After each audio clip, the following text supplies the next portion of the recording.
Indonesia merupakan salah satu penghasil tanaman tembakau terbesar di dunia. Oleh para petani tembakau, tanaman ini bahkan kerap dijuluki emas hijau.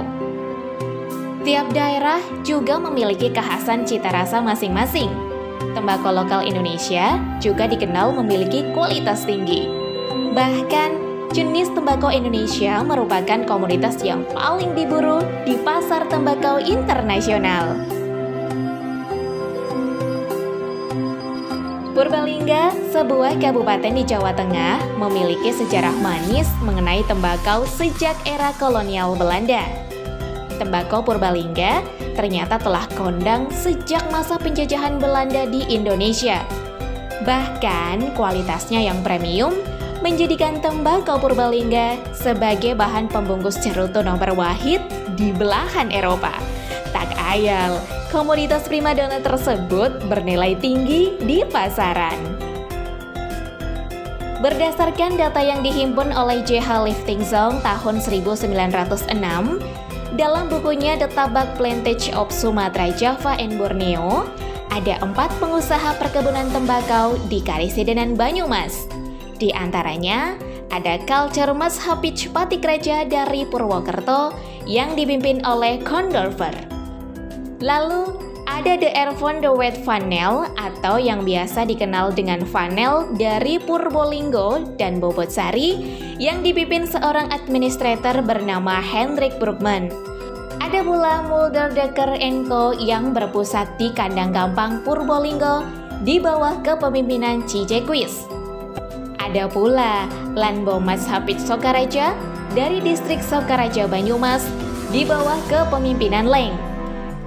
Lalu, seperti apa kejayaan tembakau di Purbalingga era kolonial? Kita buka lagi sejarah tembakau di Purbalingga. Tembakau Purbalingga punya sejarah panjang sejak era kolonial Belanda. Berdasarkan data yang dihimpun oleh Liftingzong pada tahun 1906, ada 4 perusahaan yang beroperasi di wilayah Karesidenan Banyumas. 2 di antaranya ada di Purbalingga. Satu adalah Vanel dan yang satu adalah Kandang Gampang Mulder Dekker & Co. Kandang Gampang Mulder Dekker & Co ini didirikan oleh Cijequis pada tahun 1900-an. Karena bertempat di Kandang Gampang, maka disebut dengan Kandang Gampang Mulder Dekker & Co yang memproduksi tembakau berkualitas unggul dan kemudian diekspor ke Eropa. Kita ke perusahaan Vanel di Purbalingga. Perusahaan perkebunan tembakau Vanel memiliki aset perkebunan di Kabupaten Purbalingga sekitar awal abad 20. Mereka mengurus mulai dari pembibitan, penanaman, pemanenan, pengeringan, penyortiran, hingga mengirim tembakonya dalam satuan paken atau bals ke Rotterdam. Salah satu pimpinannya yang pernah tinggal di Purbalingga yakni Hendrik Broekman. Bahkan Hendrik Broekman meninggal di kota Purbalingga. Makamnya pun terletak di Komplek Kerkhof Purbalingga, Jalan Lejen S. Parman. Saat dikelola Broekman, perkebunan tembakau di Purbalingga menyetor produksi berlimpah. Tahun 1887 hingga 1888, produksi daun tembakau naik pesat dari 160.000 kg menjadi 390.000 kg. Jumlah tembakau krosok pun cukup menggembirakan. Ada kisaran 70.000 kg yang disetor ke Rotterdam. Berdasarkan data sampel, Kabupaten Purbalingga turut andil sebesar 2.485 paken atau 37% dari total yang dikirim dari Karesidenan Banyumas atau sekitar 0,43% dari total yang dikirim oleh Hindia Belanda ke Belanda pada tahun itu. Andil tersebut tidak lain adalah peran dari perusahaan Vanel dan Mulder Dekker & Co dari Kandang Gampang.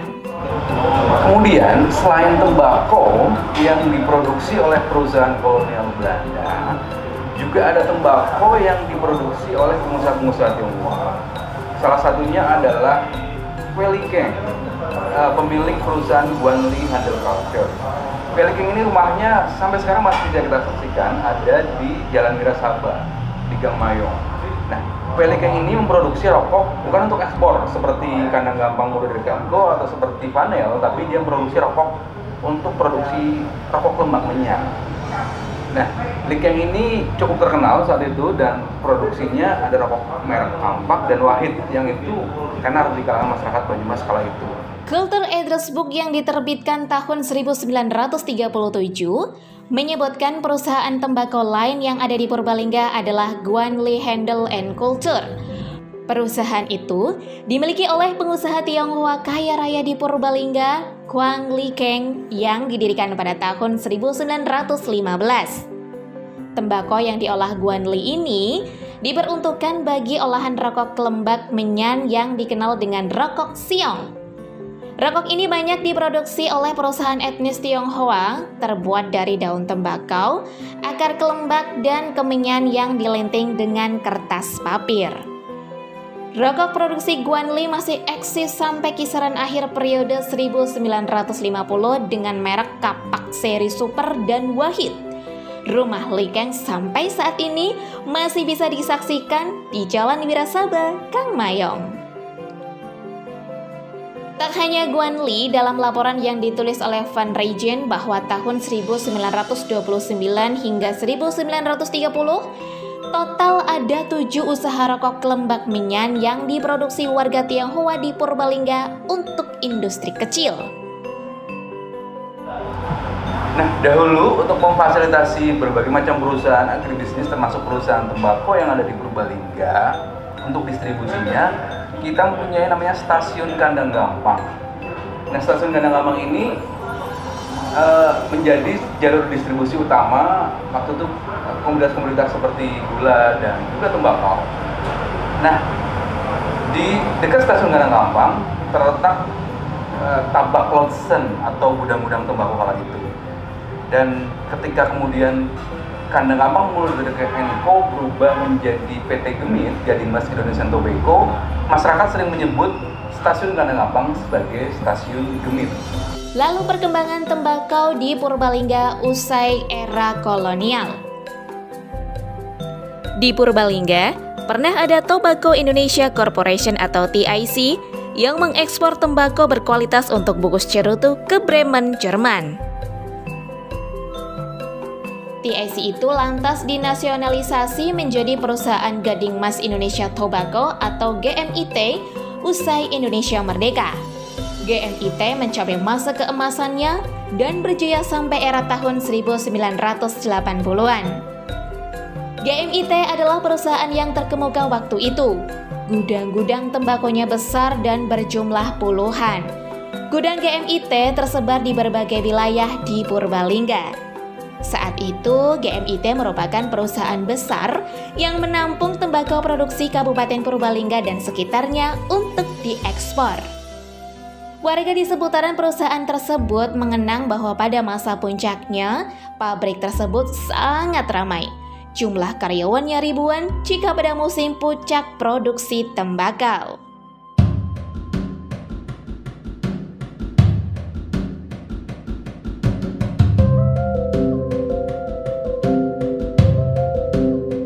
Saya mengenal tembakau Purbalingga itu sekitar tahun 60-an. Dari berawal dari dulu yang saya kenal di sini ada TIC. TIC itu Tobacco Indonesia Company. Jadi memang itu masih peninggalan Belanda.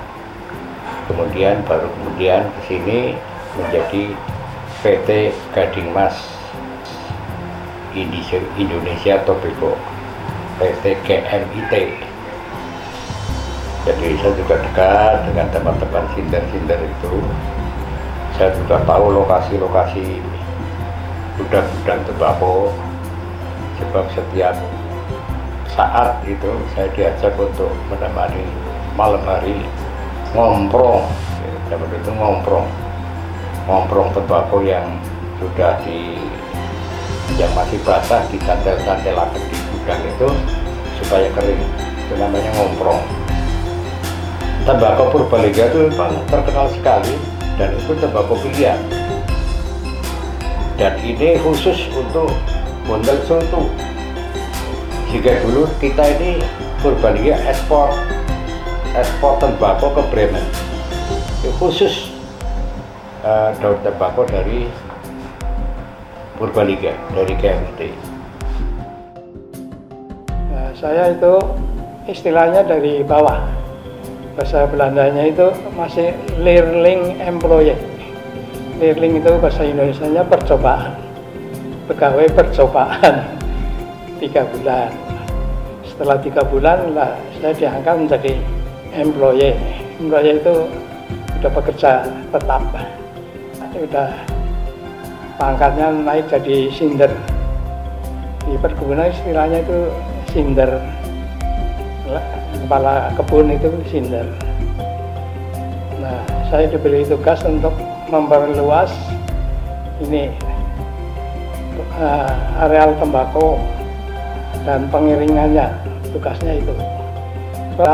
Waktu itu gudang baru 7 tempat, di Kandang Abang sendiri, Karang Sentul, Padamala, terus di Karangreja Kutasari, Pabutan, Karanglesem, Mangunegara.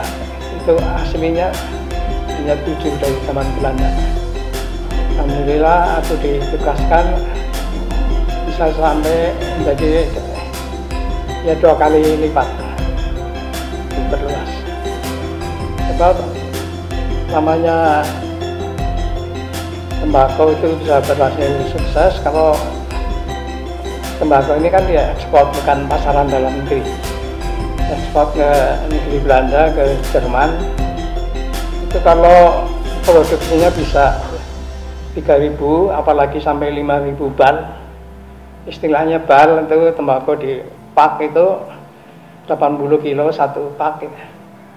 Kalau bisa 5.000 bal itu sudah sukses sekali.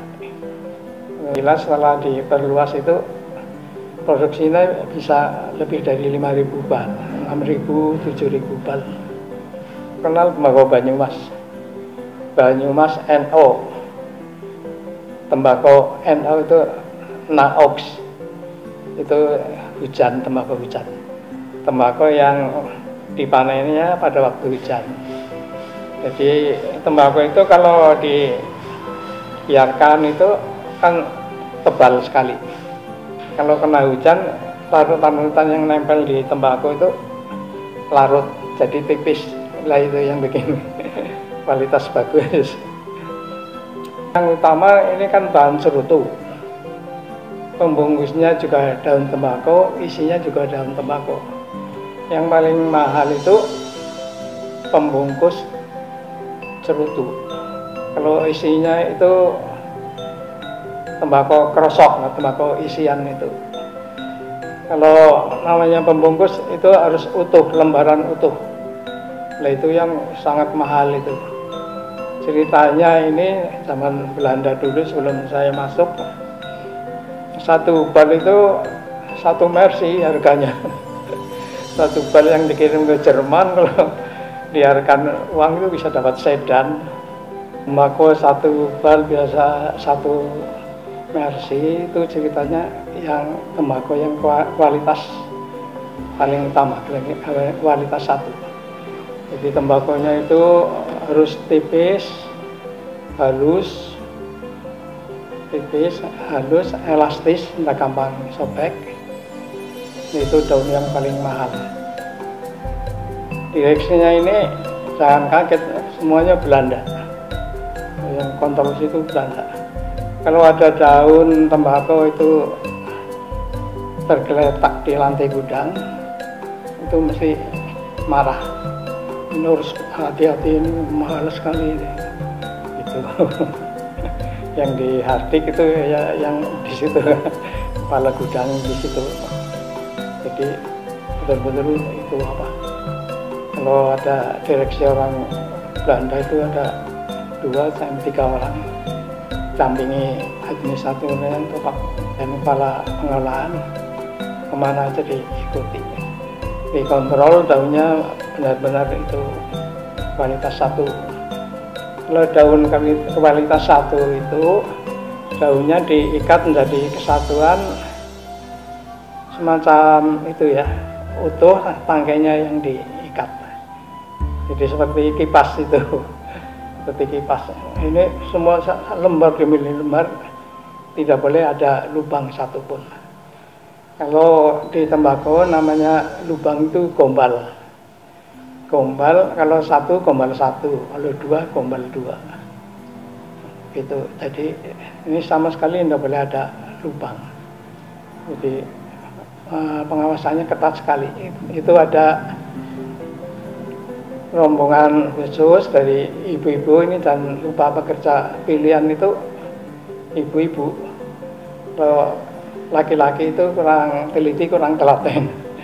Laki-laki itu cuma mengangkut misalnya atau ngepres, daun tembakau itu kan dipres, kalau di kotak dipres 80 kilo. Tikarnya aja, tikar khusus dari Kalimantan itu, tikarnya yang kuat sekali, bagus, khusus didatangkan dari Kalimantan. Namanya tembakau HK itu, yang hang krosok, bahasa Belanda. Hang krosok. Kalau isinya itu boleh tembakau yang lebih rendah kualitasnya, itu namanya kakak krosok kampung. Itu yang malah sengaja disobeki karena udah lubangnya banyak sekali, nggak bisa jadikan pembungkus, jadi malah sengaja dibuang tangkainya. Nah, itu untuk jadikan isi daripada cerutu. Nanti pengepakannya jelas lain, ini yang HK ini berapa bal gitu, yang kakak berapa bal, itu laporannya ke direksi begitu. Nanti di luar negerinya itu kan nanti dibedah lagi di sana kan, dibedah lagi, dikontrol lagi kualitasnya cocok enggak dengan ini yang barang yang dikirim begitu. Mengenai tembakau ini, tadi tembakau yang tipis itu bisa dicapai kalau tembakau itu jangan sampai dipupuk dengan pupuk anorganik. Anorganik itu pupuk buatan pabrik. Jadi kalau mau dipupuk, pupuk kandang itu gitu. Tapi karena pemilihan perusahaan itu berdasarkan panjang dan lebar, itu ada meja yang udah ukuran 1, ukuran 2, ukuran 3 begitu. Harganya berdasarkan ukurannya. Petani kan jangan dikira petani itu bodoh. Petani itu pintar. Jadinya tembakunya antem aja urea. Daunnya itu sampai hijau ke hitam-hitaman ponjong. Wah, yang banyak sekali dapat uang malah petani. Sini malah, aduh, diolah itu kertas tembakaunya. Di sini Indonesia apa ya, kertas, tambang sobek ya. Jadi tembakau yang sudah yang murahan. Nama saya Mulyono. Saya mulai bekerja di PT GMIT mulai bulan Februari tahun 1972. Dan kami mengabdi di PT Gemis sampai dengan Agustus tahun 1980. Karena basis kami dulu pernah pelatihan di BLK Klampok sebagai pengawas perkebunan, maka kami ditempatkan pertama di bagian PRD, Practical Research Department, yang intinya adalah membuat calon bibit, menanam yang akan diambil bijinya untuk pembibitan. Ya. Kemudian kalau PRD ini sudah selesai, tugas sudah selesai, kami ditugaskan di persemaian, dulu namanya Prapen. Ya. Jadi tempat penyebaran calon bibit tembakau ke dalam perapian itu, ya, kemudian nanti sampai dengan dia sudah layak untuk diambil oleh petani untuk ditanam. Tapi sebelum penanaman ini kami juga mencari lahan, kami koordinasi dengan para petani untuk bisa menanam tembakau.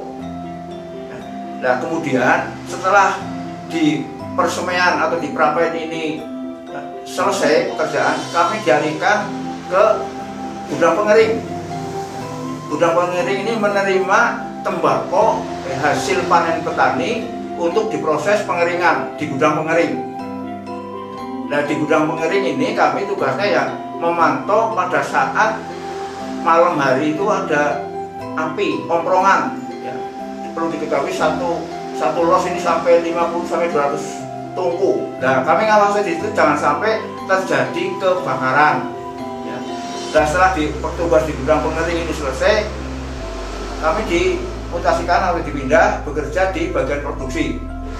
Sampai dengan tahun 80 saya kerjanya itu.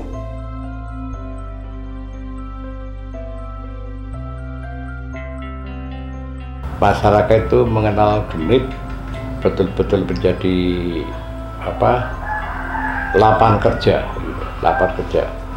Coba dari cinder, dari petani, kemudian yang mengolah daun tembakau, sampai dengan yang nyintiki, sampai dengan tukang ngomprong gitu. Jadi sebenarnya untuk penampung tenaga kerja itu besar sekali. Di tiap-tiap desa itu hampir ada gitu. Jadi untuk menghidupi masyarakat pedesaan. Nah, sedangkan kalau kita lihat pegawai gemit, zaman dulu itu menjadi inceran. Gitu. Siapa yang bisa masuk ke gemit itu luar biasa. Pekerjanya aja kandang ampang ini 4.000 pekerja kasar. Kalau dulu tekarannya kuli mbako. Di Karangsentul mendirikan lagi gudang pengolahan itu bisa menampung 2.000. Jadi pekerjanya itu ada 6.000. Karena penyerapan tenaga kerja ini cukup banyak, ini kan membantu mereka ya, yang teman-teman daripada pekerja ini memperoleh hasil yang waktu itu ya dibandingkan dengan pekerja yang lain itu memang paling tinggi di Gemit ini ya. Nah, contohnya kami dulu ditawari di pekerja di PNS, saya nggak mau, saya pilihnya di PT Gemit karena melihat waktu itu Gemit jaya sekali ya. Jadi orang dulu untuk menjadi pegawai negeri itu tidak mau, lebih suka di swasta. Nah, kalau di Purbalingga Gemit menjadi inceran. Siapa yang bisa menjadi Gemit ya luar biasa. Jadi fasilitas yang diberikan Gemit untuk Pemda juga banyak. Umpamanya untuk dulu kan ada orang keroncong, ada band, kemudian ada olahraga, ada bulu tangkis, ada sepak bola, itu semua itu dimotori oleh perusahaan PT JMT itu.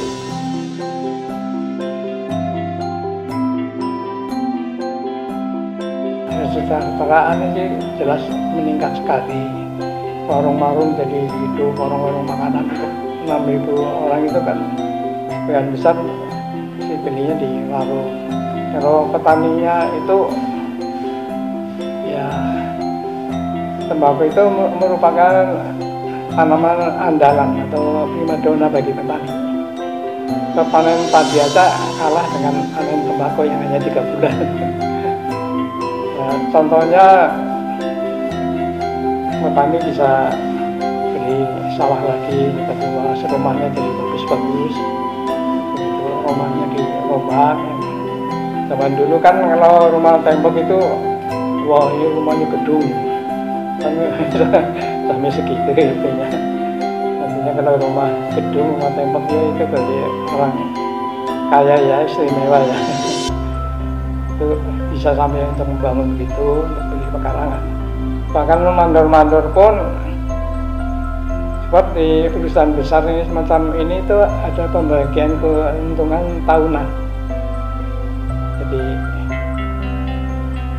tiap tahun itu dirasakan untung itu karyawan yang bukan kuli, yang staf sampai staf pimpinan itu mesti mendapat pembagian keuntungan tahunan. Memang waktu saya kerja di Dinas Pertanian, ya kalau untuk makan satu orang aja ibaratnya ya cukup untuk indekos saja. sama beli baju satu udah gajinya habis. Ini saya kaget, di situ saya 10 kali gajinya, 10 gaji di Dinas Pertanian. Itu ya istilahnya bisa untuk beli pekarangan gitu. Alhamdulillah saya aja sampai 6 kali beli pekarangan ya. Alhamdulillah bisa beli mobil ya, bisa beli mobil apa, jadi kesejahteraan jelas meningkat sekali. Makanya petani itu yang diharap-harap kalau panen tembakau nanti ini biasanya dekat ke waktu Lebaran Idul Fitri itu, jadi toko-toko sini ramai sekali orang pada belanja ya. Purbalingga kan masih sepi waktu itu, jadi betul-betul meramaikan dan ekonomi meningkat sekali lah. Mengenai kesejahteraan karyawan ini memang sudah diperhatikan oleh pihak manajemen ya. Jadi mereka juga terlindungi ya. Masuk ke waktu itu masih askes ya. Askes jam sostek ya, itu jam sostek itu kami juga diikutkan ke program jam sostek. Setiap karyawan yang diproduksi ya, itu diberi seragam ya, setahun 2 kali. Kemudian nanti setelah produksi sudah terkirim semua, ini ada ya gratifikasi juga berupa uang ya. Kemudian kita ada istilahnya vakansi plesir lah ya, plesir ya pindah-pindah lah, kadang ke Jogja ya, kemudian ke Semarang ya, semaunya kita lah, kitanya usul kemana ya pasti ke Pangandaran, itu karyawan-karyawan itu gitu. Gajinya itu kalau yang karyawan diproduksi yang tetap ya seperti kami itu ya lumayan lah, satu minggu ada yang 100, ada yang saat itu ya pengawas 200 per bulan, PNS itu masih 150, di bawah 150.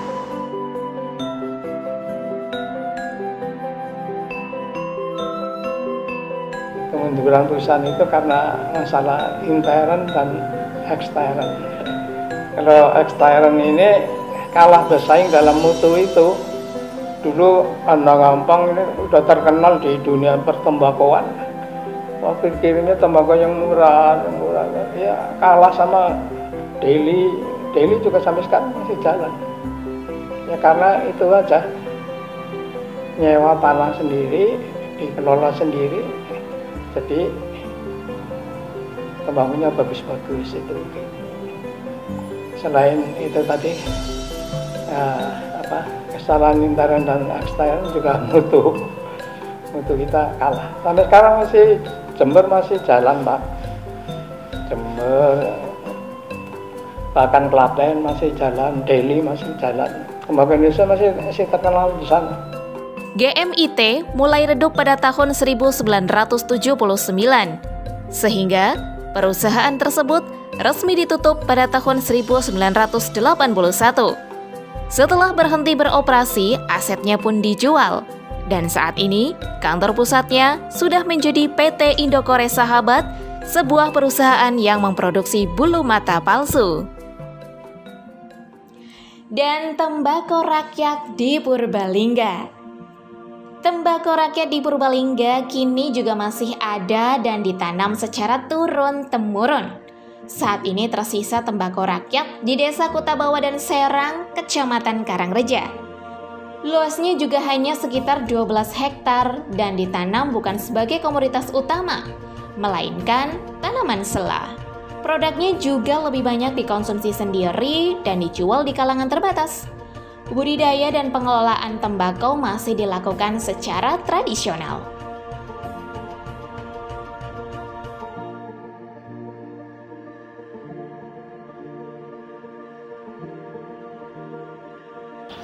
Assalamualaikum warahmatullahi wabarakatuh. Perkenalkan, nama saya Fakhruddin Siswandi dari anggota kelompok tani, juga pengurus Kapoktan Girimulyo Desa Kutabawa. Saya sebagai penyambung informasi atau penyambung lidah dari para kesepuan, khususnya petani tembakau di Desa Kutabawa khususnya. Sebenarnya Kutabawa itu pernah mengalami kejayaan tembakau, khususnya di tanaman tembakau, itu sudah dimulai dari sebelum tahun kemerdekaan. Dan pada masa jayanya itu di kisaran tahun 50 sampai tahun 80-an. Jadi Desa Kutawa khususnya membudidaya tembakau dengan skala luas atau skala besar, yang sampai pada saat itu kabarnya dari bapak-bapak moyang kita atau kakek moyang kita itu sampai ekspor ke luar negeri, sehingga pada masa kejayaan itu sampai mencapai 30-an tahun. Dan alhamdulillah sampai detik sekarang juga, khususnya petani tembakau yang tergabung di kelompok-kelompok tani khususnya di Desa Kutabawa masih eksis sampai saat sekarang, sehingga masih rutin setiap tahun masih membudidaya dan menanam tembakau walau skala kecil. Dengan adanya pergeseran atau masuknya pada masa itu, sebelum tembakau berkurang di Kutabawa, itu tergesernya tanaman hortikultura atau sayuran yang masuk ke Desa Kutabawa. Dengan secara perlahan tembakau sudah mulai berkurang, dan sampai saat sekarang sudah sangat berkurang, tapi masih ada atau masih rutin setiap tahun walau dengan skala kecil atau volume yang tidak seperti semulanya. Nah ya, ini mulai pemetikan itu 4 lembar harus dibuang dulu yang masih kena tanah, dan nanti kalau sudah itu yang 4 lembar dibuang, itu ke atasnya harus dipetik lagi selama 15 hari. Kemudian sudah dipetik itu harus dijemur sekitar 5 hari, 5 malam 5 hari. Itu harus baru aja dirajang. Sudah dirajang, dikeringkan ke sinar matahari selama 1 hari. Nanti kalau malam itu harus dikeringkan sama api. Sudah sama api itu harus dikeringkan lagi selama 2 hari atau 3 hari. Itu sudah kering, harus dipukul, dibikin emplak-emplakan gitu. Nah itu kalau sudah emplak-emplakan harus disimpan tempat yang aman gitu. Perkenalkan, nama saya Mukholil dari Dusun Bambangan, Kutabawa. Untuk penyemaian pertama ini dari yang namanya kembang atau bunga tembakau ini. Jadi bunga tembakau ini kita semaikan, diambil yang tua ya Mas. Jadi di saat nanti yang tua sudah ada, jadi kita semaikan. Jadi di tanah tersebut selama mungkin bisa jadi 2 atau 3 bulan. Jadi untuk penanaman, kalau dari biji tembakau ini sudah tumbuh, kita mulai tanam itu di bulan 3. Jadi untuk penanaman bulan 3, nanti setelah itu, jadi supaya habisnya itu di bulan 8 itu harus sudah selesai. Karena apa? Jadi kejar-kejaran sama musim. Saat musim kemarau atau mulai musim hujan itu tembakau sudah habis. Ini jangan dipetik semua Mas, jadi kita harus persiapkan untuk tahun kedepannya lagi. Jadi di saat mau penyemaian lagi, jadi kita nggak usah susah-susah untuk mencari bibitnya seperti itu.